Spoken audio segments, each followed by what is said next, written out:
এইখানেই রান্না করে খায় পাহাড়ের উপরে। এই এদের উনুন।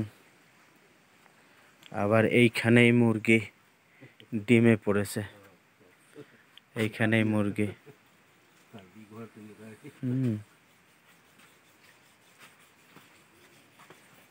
এইখানেই রান্না করে খায়। এই যে পাহাড়ি জীবন। আবার এই আঙ্কেল এই যে বাঁশ দিয়ে সব ঝুড়ি ঝাড়ু তৈরি করে। আঙ্কেল